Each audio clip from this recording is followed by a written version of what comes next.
Voilà, Charles Aznavour, Zinedine Zidane, ce sont devenus les grands Français. Mais avant, ils ont été des immigrés. Donc, il n'y a pas les immigrés qui, il y a des individus. Et d'ailleurs, j'ai un problème sur la politique d'immigration. Pourquoi on n'arrive pas à intégrer? Parce que vous avez aujourd'hui 100 000 mesures d'obligations pesant sur des personnes qui sont irréguliers, clandestins, oui, qui doivent quitter le territoire, qu'on n'arrive pas à exécuter. Oui, et qui sont là. Et qui, d'ailleurs, souvent, sont des délinquants. Ouais. Vous faites quoi, justement? J'ajoute, on a réussi, j'ai regardé les statistiques, en 2019, il n'y en avait que 15% qui ont été exécutés, et 6 000, sur les 100 000, 6 000 seulement hors d'Europe. Ça fonctionne mieux en Europe qu'en dehors de l'Europe. Donc moi, je suis maintenant décidé à faire une proposition, et je voudrais le dire ici. Le président de la République a dit il faut supprimer les visas des pays qui refusent de coopérer, puisque le problème, c'est que nous avons les moyens de ramener ces personnes dans leur pays d'origine. Ce sont les pays d'origine qui refusent de reprendre les personnes qui relèvent de leur juridiction. Donc la privation des visas, pour moi, ne fonctionne pas. Donc je suis décidé à taper au portefeuille. Il y a 11 milliards de transferts d'argent qui passent par Western Union sur l'ensemble des pays d'origine. Eh bien, nous bloquons tous les transferts aussi longtemps qu'on n'a pas un accueil de coopération. Ce sont des transferts d'argent privé, là, dont vous parlez. Et ce sont des transferts d'argent privé, mais qui, aujourd'hui, sont une manne pour ces pays.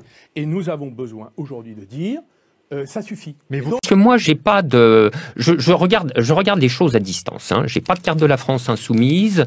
Je regarde le personnage Mélenchon de loin. Et je dirais d'un œil froid, n'est-ce pas? Bon... j'observe une chose, c'est que dans le paysage politique, Mélenchon est probablement celui qui, disons, en position de présidentielle, tu vois, de présidentiable raisonnable. Hein.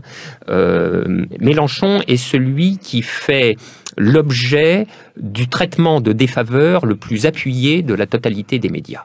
C'est quelque chose, je ne parle pas des médias, tu vois, des médias, de notre média, du tien, du média qui s'appelle le média, etc., évidemment, hein, ou du diplôme, ce que tu veux. Enfin, tu vois des médias mainstream, disons. Et, il est l'objet d'un déferlement de détestation proprement viscérale. On lui choisit toujours la photo la plus désobligeante, on déforme ses propos, au moindre écart de conduite ou de langage, il en a pour 3 jours, etc., etc. Je regarde ça et je me dis que c'est un bon signe. Ça veut dire quelqu'un qui s'attire à ce point une haine universelle de l'ensemble des institutions formelles et informelles de la démocratie bourgeoise n'est pas complètement un mauvais sujet. Bon, ça c'est le premier point. Moi je l'ai écrit d'ailleurs il y a des années, hein, que